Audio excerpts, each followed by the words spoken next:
Good morning विद्यार्थी मित्रांनो.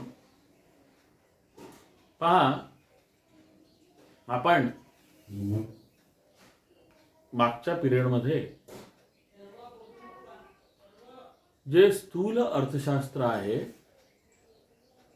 त्या स्थूल अर्थशास्त्राचा अर्थ, स्थूल अर्थशास्त्र ही जी संकल्पना आहे या स्थूल संकल्पनेचा अर्थ आपण समजून घेतला, त्याचा परिचय आपण करून घेतला आणि स्थूल अर्थशास्त्र जे आहे हे स्थूल अर्थशास्त्र हे सूक्ष्म अर्थशास्त्राहून कसं भिन्न आहे हे पाहत असतानाच सूक्ष्म अर्थशास्त्र आणि स्थूल अर्थशास्त्र हे भिन्न आहे हे मान्य, परंतु ते परस्पर जे आहे तर परस्परांना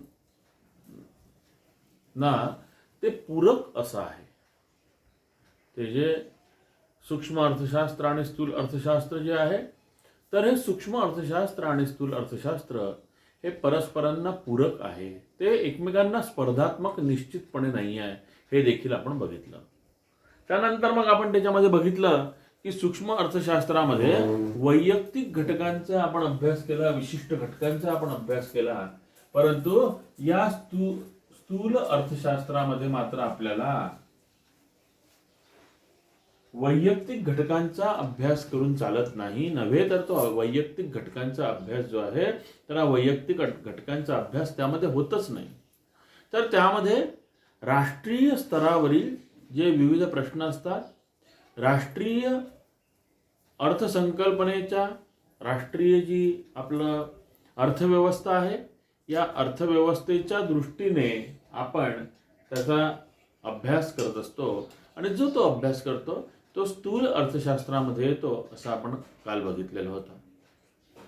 आणि मग त्यामध्ये एकूण उत्पादन असेल, एकूण उपभोग असेल, एकूण गुंतवणूक असेल किंवा राष्ट्रीय उत्पन्न जे आहे, राष्ट्रीय उत्पन्न, एकूण खर्च किती झालेला आहे हा एकूण खर्च, या सर्व गोष्टींचा अभ्यास आपण त्यामध्ये करतो.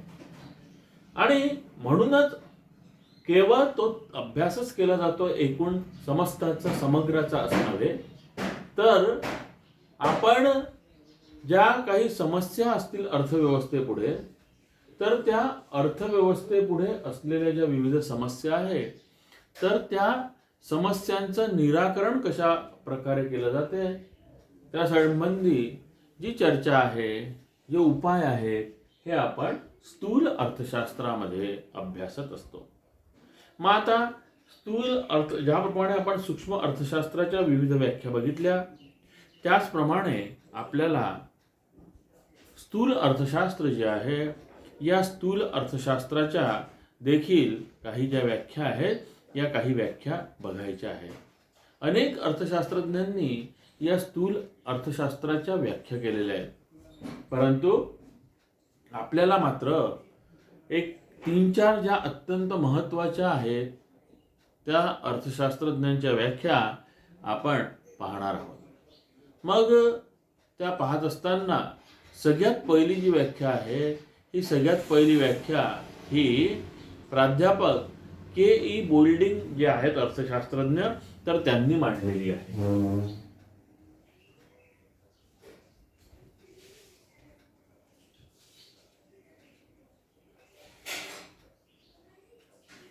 प्राध्यापक के.ई. बोल्डिंग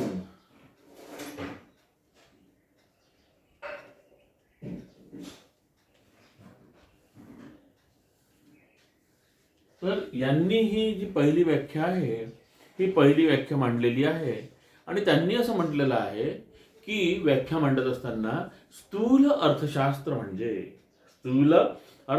म्हणजे अर्थव्यवस्थेतील विशिष्ट बाबींऐवजी सरासरी आणि मोठे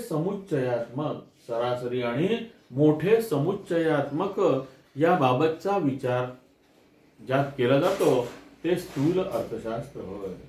स्थूल अर्थशास्त्र म्हणजे काय तर स्थूल अर्थशास्त्र म्हणजे अर्थव्यवस्थेतील विशिष्ट बाबींऐवजी सरासरीचा आणि मोठ्या समुच्चयात्मक बाबींचा ज्यामध्ये अभ्यास केला जातो ते स्थूल अर्थशास्त्र होय, असं प्राध्यापक गोल्डिंग म्हणतात. त्यांनी असं म्हटलेलं आहे थोडक्यामध्ये. आपण पहा, सूक्ष्म अर्थशास्त्रामध्ये तुम्हाला संकल्पना समजून सांगताना मी म्हटलं होतं की आपण एखाद्या जंगलामधून चाललेलो आहे आणि त्या जंगलामधील विशिष्ट सागाच्या, विशिष्ट पळसाच्या झाडाचा ज्यावेळी आपण अभ्यास करतो आहे, तर तो अभ्यास म्हणजे कोणता झाला? तो अभ्यास म्हणजे सूक्ष्म अर्थशास्त्रातील झाला. परंतु या ठिकाणी आपण एखाद्या जंगलामधून जातो आहे आणि जंगलातील सर्व झाडांचा जो अभ्यास आहे, जंगलामध्ये विविध प्रकारचे वेगवेगळे जे झाडं असतात, एकच झाड असते का? एकाच प्रकारचं झाड असते का? नाही. वेगवेगळ्या प्रकारचे जे वेगवेगळे झाडं असतात, काही सागाचे असतील, काही बोरीचे असतील, काही आपले पळसाचे असतील, असे जे विविध प्रकारचे जे झाडं आहेत, तर या झाडांचा एकत्रितपणे केला गेलेला अभ्यास म्हणजे जंगलाचा, संपूर्ण जंगलाचा अर्थात संपूर्ण जंगलातील झाडांचा एकत्रितपणे केला गेलेला जो अभ्यास असतो, तर त्याला आपण स्थूल अर्थशास्त्राचा अभ्यास असं म्हणतो. मग नंतर दुसरं जे आहे, दुसरी व्याख्या जी आहे, ही दुसरी व्याख्या देखील अत्यंत महत्वाची आहे. आणि ही जी व्याख्या आहे दुसरी, ही प्राध्यापक J.L. हॅन्सेन यांनी मांडलेली आहे. म्हणजे तुम्ही या 3 व्याख्यांचा अभ्यास हा करायचाच आहे. प्राध्यापक या 3 ज्या व्याख्या मी सांगतोय तुम्हाला, त्याचा अभ्यास हा आपल्याला करावयाचाच आहे, कारण हे अत्यंत महत्वाचे अशा आहे. महत्वाच्या अर्थशास्त्रज्ञांनी त्या व्याख्या मांडलेल्या आहेत आणि म्हणून आपल्याला त्यांचा अभ्यास जो आहे हा करायचा आहे. मग J.L. हॅन्सेन जे आहे,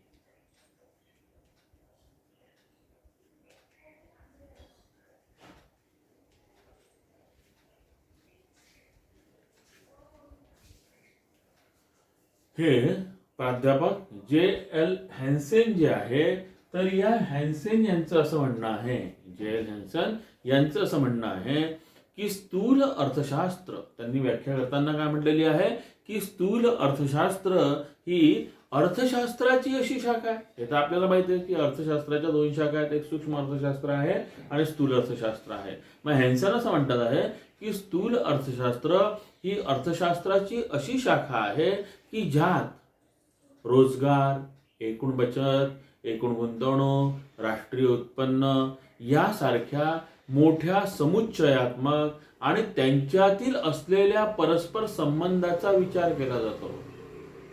काल आपण बघितलेलंच होतं की एकूण राष्ट्रीय उत्पन्न, नंतर एकूण रोजगार व नंतर एकूण जी याची परिस्थिती असेल उत्पादनाची, ते एकूण उत्पादन, एकूण उपभोग, तर ह्या सर्वांचा अभ्यास त्यामध्ये केला जातो.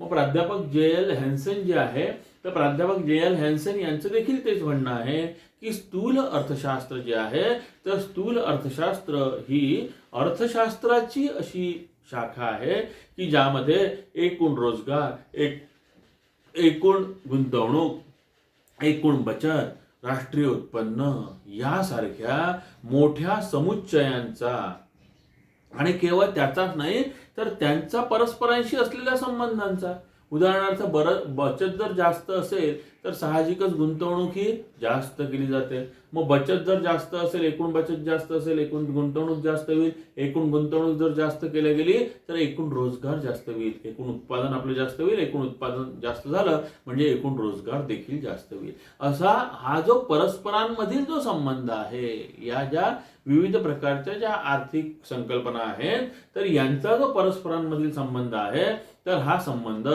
J.L. हॅन्सेन यांनी स्थूल अर्थशास्त्रामध्ये अभ्यासला जातो असं त्यांनी म्हटलेलं आहे. मग त्यामध्ये त्यांनी इंग्रजीमधून ही व्याख्या करताना असं म्हटलेलं आहे की macro economic is that branch of economics which consider the relationship between large aggregates such as a volume of employment, the total amount of saving and investment, the national income, etc. असं म्हटलेलं आहे. म्हणजे परस्परांमधला जो संबंध आहे, तर तो संबंध यामध्ये अभ्यासला जातो. स्थूल अर्थशास्त्रामध्ये अभ्यासला जातो असं त्यांनी म्हटलेलं आहे. एकदा पुन्हा व्याख्या ऐका म्हणजे लक्षात येईल की प्राध्यापक जे एल हॅन्सन असं म्हणतात आहे की macro economic is that branch of economics which consider the relationship between large aggregates such as volume of employment, the total amount of saving and investment, the national income etcetera. या सर्व ज्या गोष्टी आहेत यांचा त्यामध्ये अभ्यास केला जातो. केवळ अभ्यासच नाही तर त्यांच्यामध्ये असलेल्या परस्पर संबंध जे आहे तर त्यांचा देखील अभ्यास यामध्ये केला जातो. नंतर तिसरी जी व्याख्या आहे, शेवटची व्याख्या आणि तिसरी व्याख्या ही कार्ल शॅपिरो यांनी लिहिलेली आहे. कार्ल शॅपिरो.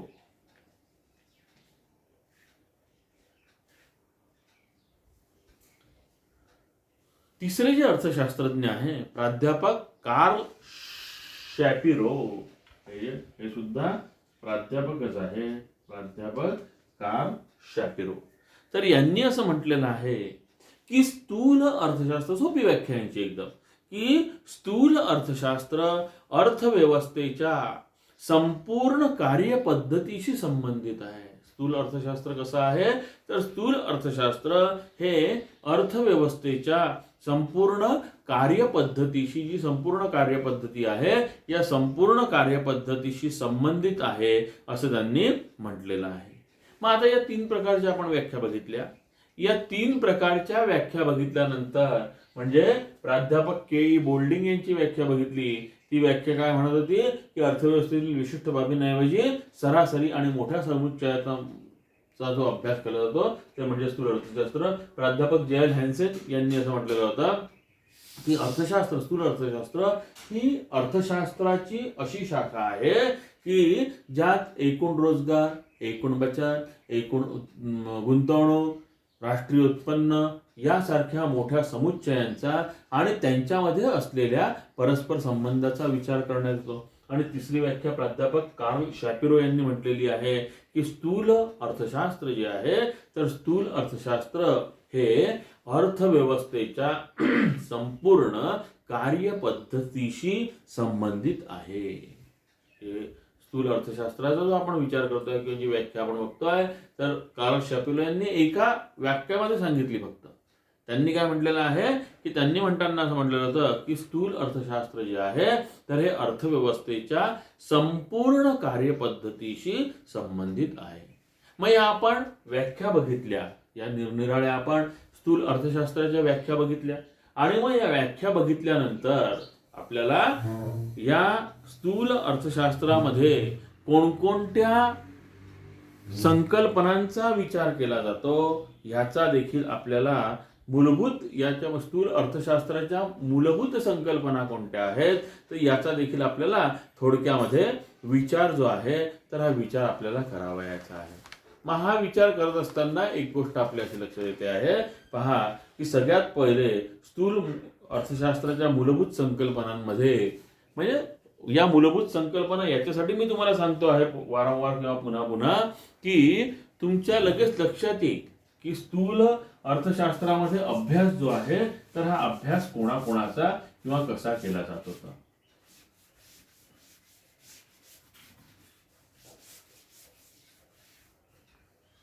या स्थूल अर्थशास्त्रातील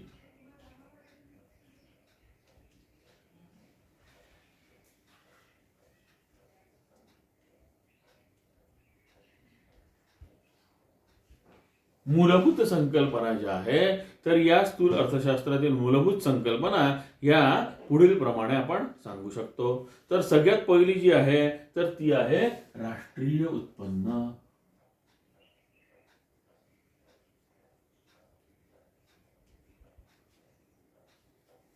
ही मूलभूत अशी संकल्पना आहे. नंतर दुसरी जी आहे तर ती दुसरी आपण सांगू शकतो की बचत आहे. तिसरी गुंतवणूक आहे. म्हणजे एक गोष्ट तुमच्या आता लक्षात येत असेल या या संकल्पना ज्या आहे, या संकल्पना पाहिल्यानंतर, या संकल्पनांचा विचार केल्यानंतर एक गोष्ट तुमच्या अशी लक्षात येणार आहे की ह्या ज्या संकल्पना आहे, ह्या संकल्पनांचा वापर आपण जी स्थूल अर्थशास्त्राची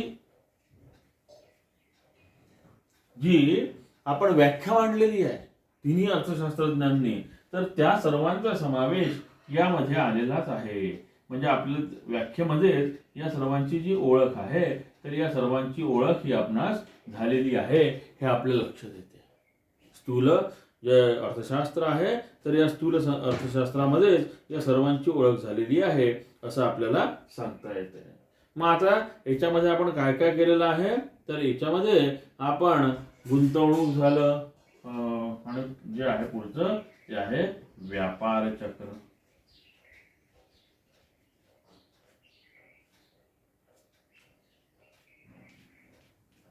मग सगळ्यात पहिले पहा, आता आपण मूलभूत संकल्पनांचा ज्यावेळी विचार करतो आहे, त्यावेळी मूलभूत संकल्पनांचा विचार करते वेळी आपल्या एक गोष्ट अशी लक्षात आलेली आहे की आपण राष्ट्रीय उत्पन्न जे आहे, हे राष्ट्रीय उत्पन्न अर्थात हे राष्ट्रीय उत्पन्न देशाच्या व्यवहाराशी संबंधित आहे. हे देशाचं जे एकूण उत्पन्न आहे त्याशी संबंधित आहे, संपूर्ण देशाच्या व्यवहाराशी, आर्थिक व्यवहारांशी हे संबंधित आहे, आणि त्याला आपण देशाचे एकूण राष्ट्रीय उत्पन्न किंवा देशाचे एकूण उत्पन्न असं देखील म्हणतो. मग हे जे आहे राष्ट्रीय उत्पन्न ही जी संकल्पना आहे, ही मूलभूत अशी या स्थूल अर्थशास्त्रामधील संकल्पना आहे असं आपण सांगतो. दुसरा आहे बचत. मग ही जी बचत आहे, उत्पन्नाचा असा भाग, बचत म्हणजे काय की उत्पन्नाचा असा भाग की जो भविष्यातल्या गरजा पूर्ण करण्यासाठी बाजूला काढून ठेवला जातो. मग त्याच्यासाठी काय केलं जाते, उपभोगाचा आपण टॅग करतो, उपभोग कमी घेतो, आणि ती जी ठराविक रक्कम राहिली असेल ती आपण बचत म्हणून टाकत असतो. त्याची सूत्र जे आहे, तर ते सूत्र आपण सांगू शकतो, एकूण उत्पन्न वजा उपभोग बरोबर बचत असं असते. मग ही जी बचत आहे, तर ही बचत असा भाग आहे उत्पन्नातील की जो चालू उत्पन्नावर, चालू उपभोगावर तो खर्च करत नाही. मग ही जी बचत आहे, तर हीच बचत पुढे गुंतवणूक म्हणून उपयोगी आपल्याला ठरत असते. म्हणून जी गुंतवणूक जी आहे, ही गुंतवणूक पाहत असताना बचती जी लोकांनी बचत केलेली असते, त्या बचतीमधूनच, लोकांनी केलेल्या बचतीमधून, मग ती बचत जी आहे ही बँकेमध्ये वगैरे जी असते, तर या लोकांनी केलेल्या बचतीमधूनच भांडवलाची निर्मिती होत असते. आणि भांडवलाची निर्मिती होत असताना भांडवलाचा वापर उत्पादन प्रक्रियेसाठी करणं. गुंतवणूक म्हणजे काय, तर जी लोकांनी बचत केलेली आहे, तर त्या बचतीचं रूपांतरण भांडवलात करणं, आणि या भांडवलाचा वापर आपण करत असताना, या भांडवलाचा वापर उत्पादन प्रक्रियेसाठी करत असताना कार्य करणे, उत्पादन प्रक्रियेसाठी ते करणे, त्याला आपण गुंतवणूक असं म्हणतो. म्हणजे लोकांनी केलेली जी बचत आहे, तर बचतीतून भांडवलाची निर्मिती होते, आणि भांडवलाचा वापर उत्पादन प्रक्रियेसाठी करणं, भांडवलाचा जो वापर आहे, हा भांडवलाचा वापर उत्पादन प्रक्रियेसाठी करणं, त्याला आपण गुंतवणूक असं म्हणतो. त्यानंतर मग आहे आर्थिक वृद्धी.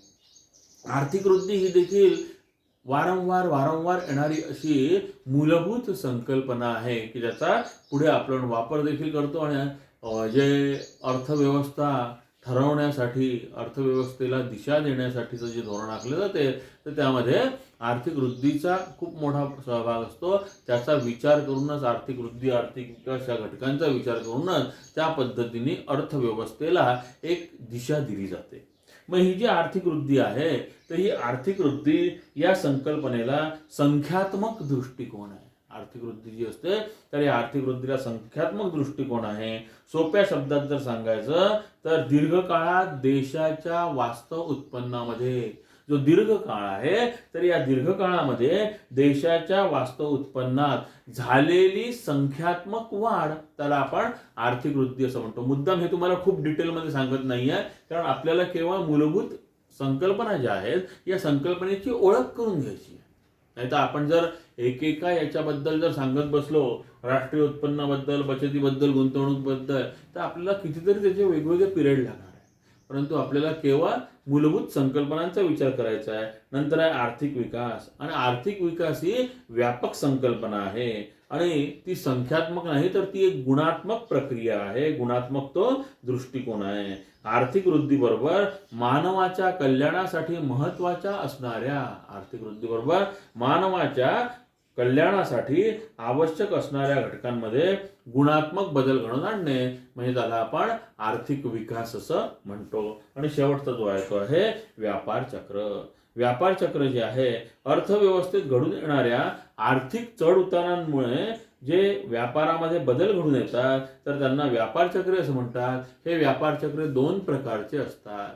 एक आहे तेजी आणि दुसरे आहे मंदी. म्हणजे तेजीचं चक्र आणि मंदीचं चक्र असं त्याला आपण म्हणतो. मग हे जे तेजी आहे, त्या तेजीमध्ये सातत्याने किंमत पातळीत वाढ होत जाते आणि मंदीच्या याच्यामध्ये सातत्याने किंमत पातळीमध्ये घट होत जाते. अशा प्रकारे या ज्या मूलभूत संकल्पना आहे, तर या मूलभूत संकल्पना आपण पाहिलेल्या आहे.